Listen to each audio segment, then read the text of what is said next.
but sort of using that approach. Establish funding incentives for employers that offset liability, payroll, or production concerns. Utilizing a group sponsorship consortium model. What that means is it's the approach that we've used here locally, and also the Urban Alliance folks that met with us, where they recommended where you're creating a single, for example, for us, a manufacturing registered apprenticeship, but you have multiple employers. We're serving really as the lead on that apprenticeship, and then we're placing students with different supervisors and different employers in the community, multiple in manufacturing, but they've all reached an agreement on what are the actual skill sets for those entry-level opportunities, that there's some common occupations and outcomes. And I think this is a significant one for the state that I think would be significantly feasible, meaning utilizing our public employers as a model for private business. So one of the first things that I did and that we did is we started hosting our own apprentices to get the work started. So in cyber, in the trades, we have 64,000 square miles we cover, or 64 square miles we cover. And we have several buildings, and we have all of the same needs from a trades perspective. So utilizing our own expertise, as well as in our communities, our local villages, placing students with them, both in fire and in police. So all of those things really leveraging our public employers for this purpose. I think there's a lot of opportunity there, particularly for in-school youth. The next barrier is the limited number of approved competency-based apprenticeships. So sort of how to begin this program. So we have several recommendations here. In this one, this is really answering the question, how do I get started? Because it's such an overwhelming challenge. One, leveraging the ROEs to facilitate employer groupings and partner with the navigators to serve really as intermediaries. Utilizing the Education for Employment System Director to support implementation and scaling. Both of these are actually already occurring. We heard from DuPage ROE that's facilitating and leading with youth apprenticeships in their schools and partnering with employers and really even outside third-party partners that are focused in manufacturing. And also, for example, I met with an individual who's an EFE, an employment system director up in Huntley, who works in District 300 in Elgin Community College area, where he's facilitating and leading this work in that community. And so these are already being used in some parts of our state that could be used to sort of really create an official approach for scale. And what we've learned is that in most of our state, the organizing system for schools really is their ROE and their EFE directors. That is a place where schools come together to look for answers and to cooperate and coordinate efforts. I think number 3 is an important one as well that would have helped me quite a bit as we began our work, and that is a directory of approved competency-based apprenticeships that are appropriate for youth. These are entry-level general manufacturing, CNC, CNA, for information technology, cybersecurity.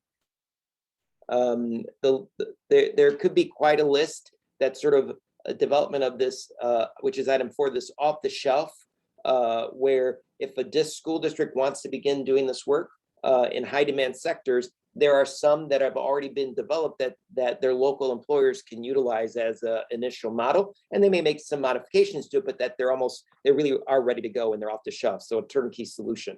And keeping in mind, if we develop the ROEs and the EFE directors, they're leading it with the schools and helping to own all of this work.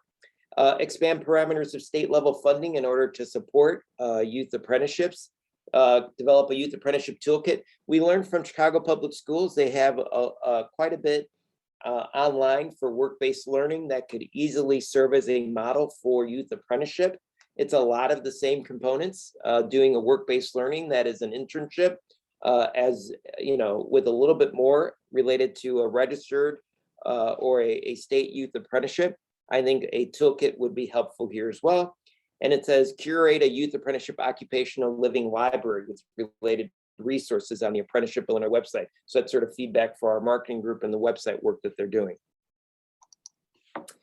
The next, and this is, I think, the last barrier that we focused on in our work, and that was operational logistics. So what you would hear a lot was, how do we get students there? How do we get, the student schedules don't allow for this to happen. And so there are a number of recommendations to address this fifth area of challenge for implementation, for expansion. One is increasing transportation options. You guys have heard it on the news. I think we're down 30% of our bus drivers. If this really is to be an equity driver and help students, and one of the benefits of an apprenticeship over just an internship or work-based learning experience is that students don't have to make a choice on their future. That I have students that are working at maybe at a local retail establishment or a fast food because they have to make money to help support their family. What an apprenticeship does is it says, look, you can make money while focused on your future with economic mobility. The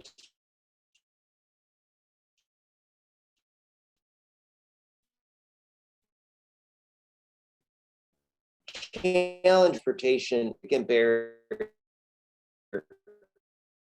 these programs utilizing like an Uber, where the individuals are background checked and there's not anyone, it's a curated community that are changing legislation for, I can tell you, significant issues. Second, implementing a framework for post-secondary planning competencies. So that's that framework that we talked about at the front end. So it's repeated here in this logistics and using that as for implementation locally. Schools should look at creating high schools that allow students to remain connected to the high school. One of the things we learned, and so one model when we went up to, I think it was Charleston, South Carolina, they basically tell the high school student, you need to choose, do you want to be in high school or do you want to be an apprentice? And they have to sort of make this break. We've worked on designing models that allow students to remain connected to their high school and still have a place there while engaging in a youth apprenticeship. And I do think that's possible. Fourth, encourage the state agencies to endorse youth apprenticeships. And I'm talking about the Illinois State Board of Education. So ISB, ICCB, the education agencies, both as meeting some of our accountability requirements related to work-based learning, but also to promote it as part of the school experience, because a lot of this is individuals and families and parents not seeing this as a typical part of a high school experience. It is in many other countries, it is not here. Allow flexibility in meeting state elective graduation requirements. That goes along with number 4, building master schedules around employer on-the-job training requirements. So I can tell you as a high school leader, we build schedules around music and when students need to be in band and around certain courses, encouraging schools to build schedules around youth apprenticeship and being able to engage it. Maybe you have to free the student up all afternoon or all morning, depending on the employer. Utilizing get-ahead strategies, meaning in the summer, allow students to take some of their required courses to get them out of the way so you free up enough time for on-the-job training requirements senior year. Collaborate with the U.S. Department of Labor to streamline approval of the off-the-shelf programs. Encouraging early recruitment. There was a lot of conversation around that you can't start talking to youth about participating in an apprenticeship, when they're 17, because by then they've already envisioned what their high school career is going to be looking like in their senior year. They almost need to know about it by middle school and 9th grade that says, hey, there's this opportunity that's going to come forward that you'll be able to earn money and study what you want to study and get a head start and building your network for economic mobility and a career. But for them to be aware of this opportunity and start visualizing themselves, that will help significantly because they're making choices over a year in advance. So if a student wants to participate something in a high school, they're scheduling and registering for those experiences. If it's a senior year experience, which I think would be typical, they're doing that by no later than the fall of their junior year. So they're signing up in September for the, or October for the following, maybe June, July for that summer. But you realize to make the decision in September of junior year, you needed to have been thinking about it in January of your sophomore year, right? So it really means that you've got to start early with recruitment and understanding. And then the other piece we certainly heard from a lot of our speakers is the need for comprehensive mentoring and stewardship of youth apprentices along the process. And that does take resources and support. Someone's got to visit the site. Somebody's got to own the students.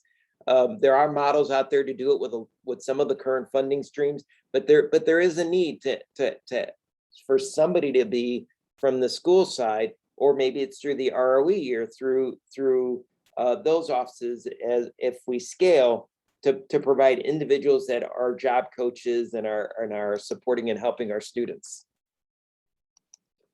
A couple of critical resources. Those were the 5 barriers and the recommendations. A couple of critical resources you'll find in the document in the report is, and I think I went too far. The first one is this Urban Institute, Rural Apprenticeships for Young People.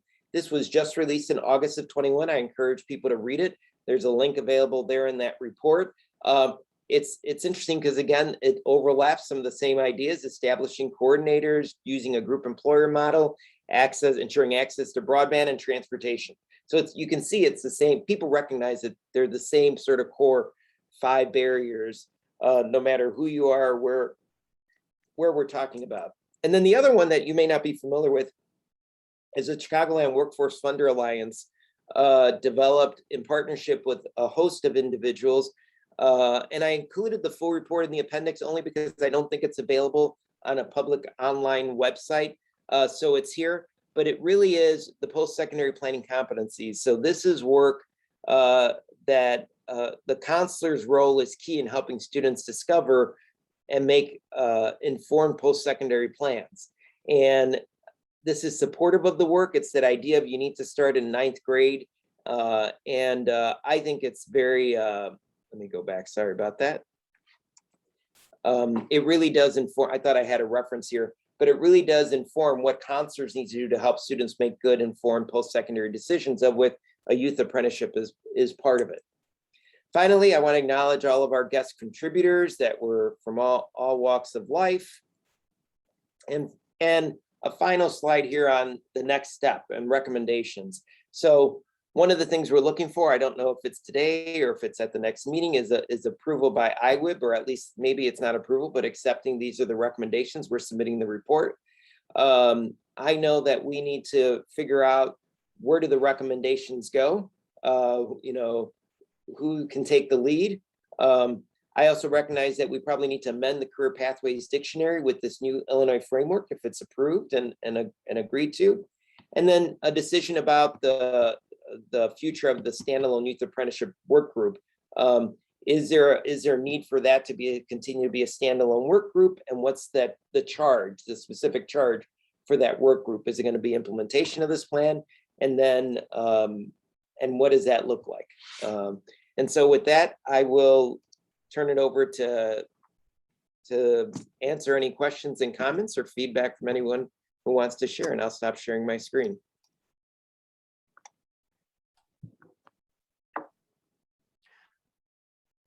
Well, thanks, Les, first of all.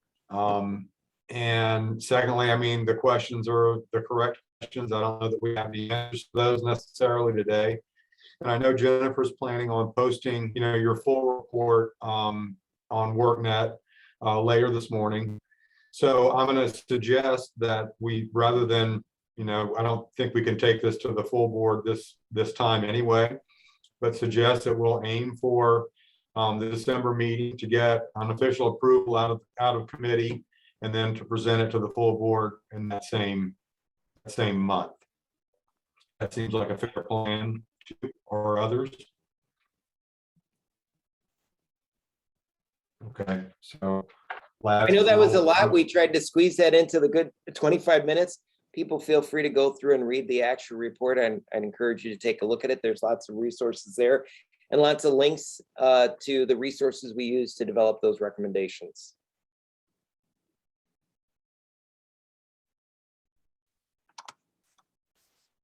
So, Mike, no need for a formal vote?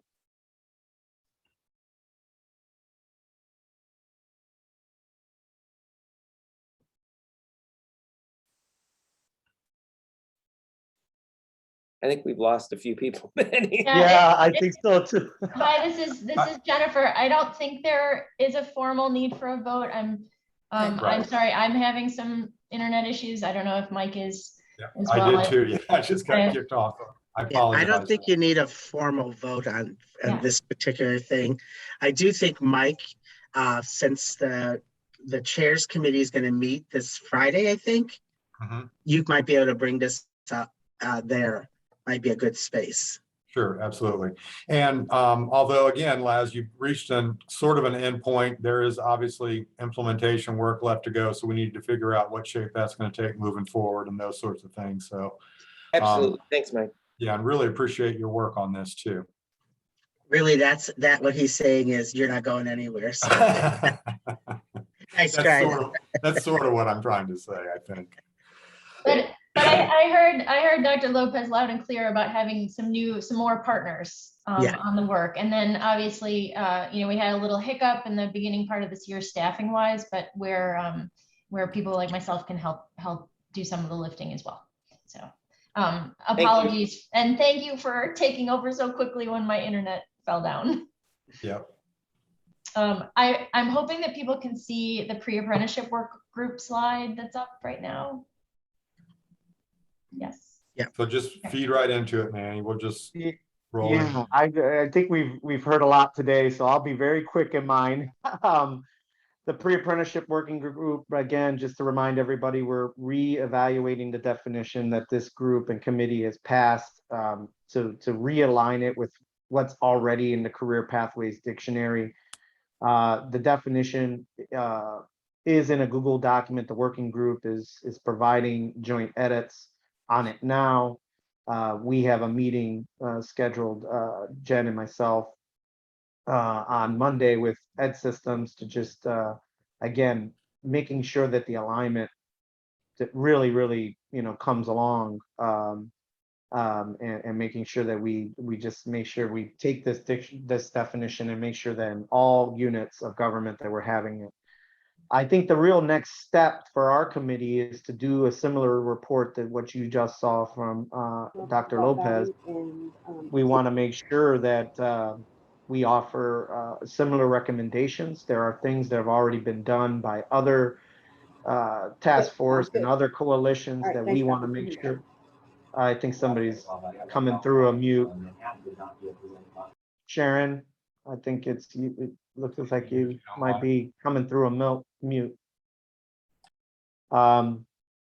Anyway, what I was saying is there'll be a similar framework and recommendations that you were presented by Dr. Lopez on the youth side is exactly what we'll be doing on the pre-apprenticeship side and coming up and uplifting recommendations that have already been provided to the state from other coalitions and that are around this work. And we just want to make sure that we're aligned. And so that is kind of the next step once we get this thing fully adopted and amended into the career pathways. And then our next meeting is October 28th between 10 and 11:30. I know last time I had several new members added on to the group. If you are interested in joining our pre-apprenticeship work group, please reach out to myself or to Jennifer Phillips, and we will make sure that you have an invite. With that, that's the end of mine, and I cede back to the chair. Thanks, Manny. So we're going to move to updates from WIOA agency partners. And I think Jennifer told me that we only are going to have a report from DCEO today, but I'll give everyone an opportunity as we're going forth. So Patrick or Julio, whomever is going to make the report for DCEO. And Mike, this is Jen. Michelle Velez will be presenting for IDHS. Okay. I think, Patrick, you might as well go ahead because I think you have most of the update. Sure. So I just want to remind everybody that we have a notice of funding opportunity out there and it is due tomorrow. I did post in the chat the link for the new application submission. Please do not wait. Look at the technical difficulties we're having here. So I just don't want folks to get to that 5 o'clock because anything after 5, it cannot be submitted. And the reason I'm kind of bringing this up is because we are still getting a number of FAQs that are being submitted. So that means people are still asking the questions and they've only got a day left. So that's a little worrisome, but we are trying to get those responses out there ASAP. And please keep in mind the submission of the applications to the new site. It's located on page 20 of the NOFO. And I did put all that in the chat also. And my second kind of introduction is we have a new work-based learning manager. Her name is Janita Moore. Janita Moore is working for the Department of Commerce and Economic Opportunity. She brings 15 years of experience working in the public service sector and is passionate about community and economic development. Janita has held positions at a community-based hospital, university, and foundations. She previously served as the grant manager in the HIV prevention unit with the Illinois Department of Public Health. In her previous role, she directed and monitored multi-million-dollar HIV prevention grants and ensured that HIV grant funds were distributed equitably through the health department's 9 regions. She obtained a Master's of Public Health from the University of Illinois at Chicago in Health Policy and Administration and Bachelor of Science in Community Health from the University of Illinois at Urbana-Champaign. As the Workforce Program Manager of Work-Based Learning Programs, the Work-Based Learning Program Manager is responsible for the oversight and administration of grant programs that support the expansion of internships, on-the-job training, apprenticeships, and other workforce strategies to support job seekers and employers in Illinois. The program manager will be responsible for all aspects of the work-based learning grant opportunities established by the Illinois Department of Commerce and Office of Employment and Training, OET, funded by the Federal Workforce Innovation and Opportunity Act and other sources. The manager will have the ability to design and implement grant programs that will increase the number of students and workers that are placed in internships, on-the-job training programs, apprenticeships, to support the workforce needs of Illinois businesses and communities. So with that, I'd like to give Janita an opportunity just to introduce herself and if she has any additional comments that she'd like to make.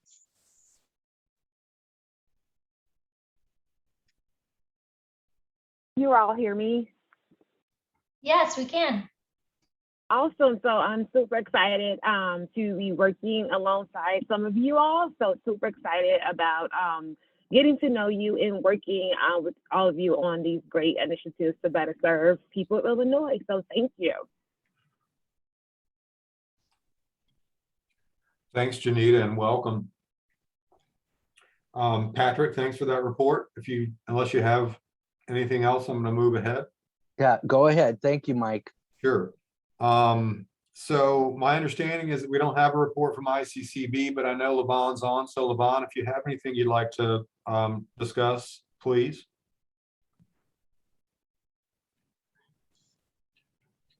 Sounds like not. Same offer to IDES. I think Todd Lowry is actually standing in for Carrie Thomas today. Todd, do you have any report from IDES? No, we don't have a report at this time. Okay, thank you, Todd. And then finally, I think Michelle Velez is on as proxy also for Renee Patrick. And Michelle, if you'd like to report for IDHS, DRS, we appreciate it. Yes, thank you. Good morning, everyone. Thank you for having me here today. My name is Michelle Velez, and I'm a business services consultant, certified business engagement professional with the state of Illinois, Department of Human Services, and the Division of Rehabilitation Services. We're also known as DRS. I'm here today on behalf of my director, Renee Patrick. In DRS, I work for the Workforce Development Unit. We've made apprenticeships a priority in our unit. For the past couple of months, we've been connecting with and meeting with statewide apprenticeship navigators to find out more about the various apprenticeship programs statewide. Our unit has been researching and meeting with community colleges to learn about their apprenticeship programs, to share the information with our DRS office staff, customers, and workforce partners, to increase the number of referrals for these programs to assist with employers' workforce needs. Since we are still in the beginning stages of our research and outreach for this project, we still have a lot more work to do. Our goal is to try and get a minimum of 1 referral for an apprenticeship program per DRS region, with a total of 5 regions by the end of the year, with hopes that a customer would qualify and be accepted for a program. Our unit is also in the beginning stages of working on a small project with our Northern Cook County DRS office to gather 10 to 20 resumes of job-ready DRS customers to have reviewed and screened by cross-committee collaboration to assist with the referral of our customers for apprenticeship programs in the Chicagoland area. We'll keep you all posted on this project. About 2 weeks ago, Mike Conley and Jennifer Phillips shared information with me regarding the IWIB Apprenticeship Board member opportunities. I connected them both to Tim Engstrom, which everyone met earlier. Tim is a professional, talented businessman, professor, author, and co-founder of Teachability and employer partner of mine. I'm happy that Tim was offered the opportunity to sit on the board and accepted. That's all I have for today. And I just wanted to thank you all for having me, and I look forward to working with everyone. Have a good day. Thanks very much, Michelle. It's exciting to learn that DRS is placing so much emphasis on apprenticeships. So thank you for that, and also for connecting this with Tim, because he really has the skill set and the expertise that really fits what we're trying to do. So thank you very much for that. Kim Jones, do you have information for us on Department of Labor apprenticeship data? Hi. Hi, good morning. Yes, well, there was a lot of information already covered by the previous speakers. So you can see the data there that I provided at the beginning of the month regarding our apprenticeship data. We had 499 active programs, over almost 16,500 apprentices, 28 new programs recently registered this fiscal year, with over 4,000 apprentices registered so far during this fiscal year. So those are pretty good numbers. Our fiscal year ends in 2 weeks. So those are good numbers for us to have. And we love the support that the state is doing regarding registered apprenticeship. I do want to mention regarding the National Apprenticeship Week dates. I know that Illinois is going with the Monday through Friday date time frame, but our official National Apprenticeship Week dates are Monday through the following Sunday. So I just wanted to make note of that. And we do have a lot of fact sheets on the National Apprenticeship website, so feel free to reach out to the site. We would love to have as many hits as we can to the USDOL webpage as well, posting any and all events, proclamations, anything else that anybody that's doing anything regarding registered apprenticeship for the National Apprenticeship Week. We recommend and highly appreciate all those being posted to the USDOL site as well. And that's all I have. Thank you, Kim. We appreciate your report and DOL's support for what we're trying to do here as well. So I'm going to open up the floor here for a few minutes. If anyone has new business or announcements among the voting members at this point, we'll have an opportunity for public comment in a moment, but any new business or announcements from committee members? Okay, it looks like we might have a possibility of adjourning a little bit early here, which is a novel concept. So I want to, before we go into the public comment period, I want to make sure that thank everyone for, the meeting obviously has been a little bit disjointed today, which is no one's fault other than that we all serve at the feet of technology in 2021. So appreciate you hanging in there, and also appreciate the presenters, Laz and Jennifer and others, for adapting to the changing circumstances and keeping us on track there. If no one else has new business or announcements to make, I'll just provide an opportunity for public comment.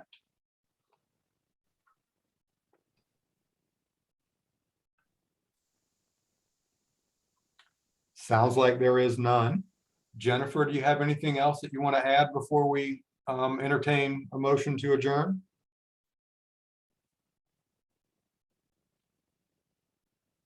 Maybe Jennifer's lost us again also. Hello, may I interrupt for 1 second? I couldn't unmute. Please, sir, go ahead. Hi, good morning, everyone. This is Pastor Ford with the St. Paul Community Development Ministries. We are a able-bodied provider for training for individuals into apprenticeship programs. I am delighted by all that I'm hearing this morning, and I encourage all of you to carry on the great work that this group is doing. So I just wanted to comment on that. I look forward to working with you and with many others as we increase participation in the USDOL registered apprenticeship programs. Thank God for all the work you're doing, and bless you all.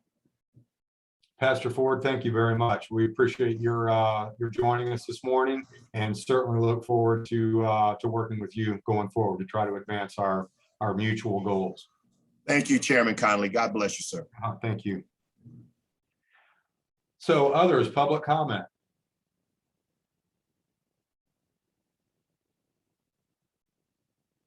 Okay, hearing none, I guess I'll entertain a motion to adjourn.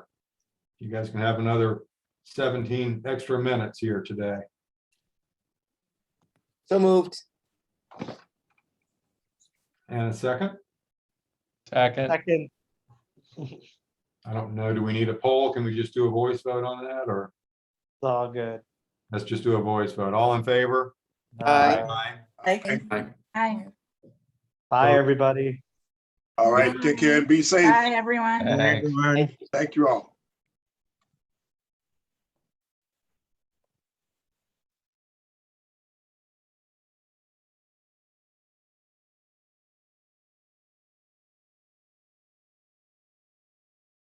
Jen.